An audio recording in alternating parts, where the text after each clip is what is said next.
बिस्मिल्लाहिर्रहमानिर्रहीम। अस्सलाम वालेकुम। Welcome to my channel. अगर आप मेरे चैनल पर नए हैं तो पहले मेरे चैनल को सब्सक्राइब कर लें और बेल आइकन को प्रेस कर लें ताकि मेरी हर नई आने वाली वीडियो का नोटिफिकेशन आपको मिलता रहे। तो आज हम बनाएंगे कैरी की खट्टी मीठी चटनी जो बहुत ही मज़ेदार बनेगी और एक बार आप बनाएंगे तो बच्चे बार बार फरमाइश कर कर आपसे कैरी की चटनी बनवाएंगे। तो चलते हैं अपनी रेसिपी की तरफ। रेसिपी स्टार्ट करते हैं। तो ये मैंने आधा किलो कैरी ले ली है और इसको मैंने धो लिया है। अब हम इसको छील लेंगे। तो कैरी की चटनी बनाने के लिए हमें कच्चा आम लेना है जो कि कच्चा हो और खट्टा हो। अगर कच्चा नहीं होगा तो फिर इतनी अच्छी चटनी ही नहीं तैयार होती, इसलिए कोशिश करें हमेशा कच्ची कैरी लें। तो इसको हम छील लेंगे। आप चाहें तो छुरी की मदद से भी छील सकते हैं। मैं कटर से छील रही हूँ, कटर से ज़रा जल्दी छील जाती है। तो इसी तरह हम सारी आंबियाँ छील लेंगे और छील के फिर कटिंग करेंगे।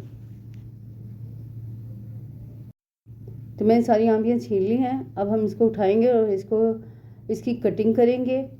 तो इसको पहले बीच में से 2 पीस करेंगे और फिर इसके पीस करेंगे और बीच में जो गुठली निकलती है उसको साइड पर निकाल कर फेंक देंगे और उसकी बारीक बारीक शाखें काट लेंगे। और सारी आंबी हमने इसी तरह काटनी है। कैरी की खट्टी मीठी चटनी बहुत ही मज़ेदार बनेगी और बहुत ही जल्दी तैयार हो जाती है, ज़्यादा टाइम भी नहीं लगता। तो इसकी इतनी बारीक बारीक की शाखें करनी है हमने सारी आंबी की और सारी आंबी इसी तरह काट लेनी है। तो आंबी सारी हमने काट ली हैं। अब चलते हैं चूल्हे की तरफ और कढ़ाई चूल्हे पर रखते हैं। तो कढ़ाई मैंने चूल्हे पर रख दी है। अब इसमें डालेंगे हम 2 टेबलस्पून कुकिंग ऑयल।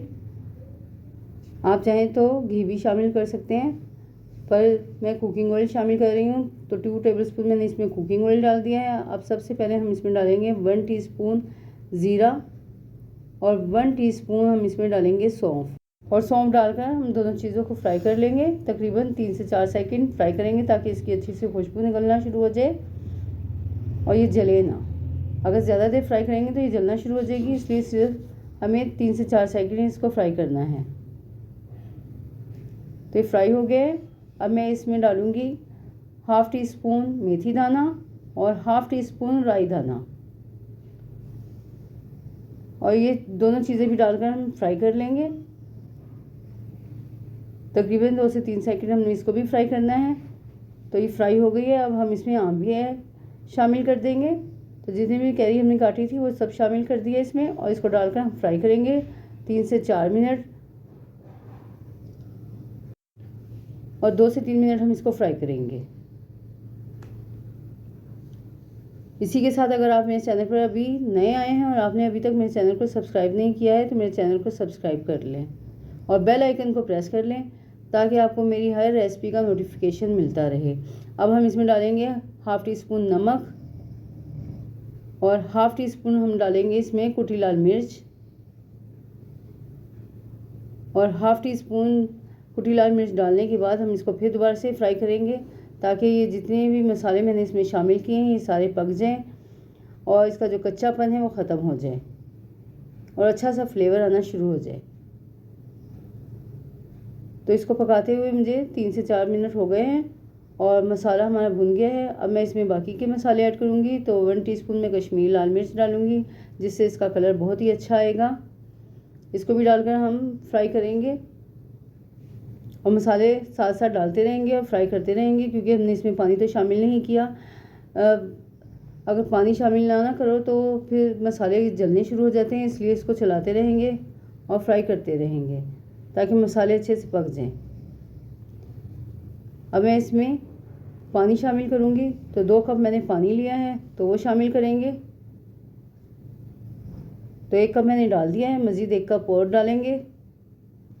तो 2 कप मैंने पानी शामिल किया है इसमें और पानी डालकर हम इसको अच्छी तरह से मिक्स करेंगे और मिक्स करने के बाद फिर हम इसको ढक कर रख देंगे तकरीबन 10 मिनट के लिए ताकि जो कैरी है वो 90% गल जाए और 90% तक हमने इसे गलाना है और 3 देर हम ढक कर रख देंगे और 10 मिनट बाद हम इसको चेक करेंगे। तो इसको पकते हुए 10 मिनट हो गए हैं और देखें पानी भी पहले से जो हमने 2 कप डाला था उसमें से थोड़ा सा खुशक हो गया है। और कैरी चेक करते हैं तो कैरी भी 90% तक हमारी गल चुकी है। अब इसमें बाकी की चीज़ें ऐड करेंगे। तो इसमें सबसे पहले शामिल करेंगे हम चीनी। तो चीनी मैंने ली है पौना कप, वो शामिल कर दिया। अगर आप चाहें तो इसकी जगह गुड़ का भी इस्तेमाल कर सकते हैं। तो हाफ़ टी स्पून मैंने इसमें अजवाइन शामिल किया और हाफ़ टी स्पून इसमें शामिल करेंगे हम काला नमक और हाफ़ टी स्पून हम इसमें शामिल करेंगे कलौंजी के। और ये सब चीज़ें डालकर हम फिर इसको पकाएंगे तकरीबन 5 से 7 मिनट तक, ताकि बाकी की कैरी भी हमारी गल जाए और जो हमने चीनी डाली है वो भी इसमें से पक जाए अच्छी तरह से और गाढ़ी हो जाए। तो आप गुड़ का भी इस्तेमाल कर सकते हैं, पर मैंने इधर शुगर इस्तेमाल की है और गुड़ का भी अच्छा टेस्ट आता है। और दोनों चीज़ों का वज़न एक जैसे ही रखना है। अगर पौना कप मैंने इसमें चीनी शामिल की है तो इतने ही गुड़ भी शामिल करेंगे अगर आप गुड़ डालेंगे तो इसको डाल कर पकाएंगे 10 मिनट तक। और अच्छी पकी भी होगी, अच्छी गली भी होगी तो टेस्ट भी अच्छा आ जाएगा इसमें। अगर कैरी सख्त रह गई तो फिर वो टेस्ट भी नहीं आएगा, खट्टी ज़्यादा लगेगी और खट्टा मीठा टेस्ट नहीं आएगा इसमें। तो 5 मिनट हो गए इसको पकते हुए। अब हम इसमें डालेंगे half tea spoon chaat masala और हाफ़ टी स्पून इसमें डालेंगे हम गरम मसाला, जो इसके फ्लेवर को और भी ज़्यादा मज़ेदार कर देगा। तो अगर आप ज़्यादा चटपटा पसंद करते हैं तो ज़्यादा भी डाल सकते हैं, पर मैंने यहाँ half tea spoon chaat masala add किया है। और मज़ीद इसको 5 मिनट और पकाएंगे गाढ़ा होने तक। तो पकते पकते ये देखें गाढ़ी हो चुकी है ये। अब इसको हम उतार लेंगे क्योंकि ये ठंडी होकर मज़ीद और गाढ़ी होगी। और फिर इसका फाइनल लुक आपको दिखाते हैं। तो खट्टी मीठी कैरी की चटनी हमारी तैयार हो गई है, जो बहुत ही मज़ेदार बनी है। उम्मीद है आपको मेरी रेसिपी पसंद आ रही होगी। तो मेरे चैनल को सब्सक्राइब करें, बेल आइकन को प्रेस करें, वीडियो को लाइक करें, दोस्तों में शेयर करें। अपना बहुत ज़्यादा ख्याल रखें। मिलते हैं नेक्स्ट वीडियो में एक नई रेसिपी के साथ। तब तक के लिए अल्लाह हाफिज़।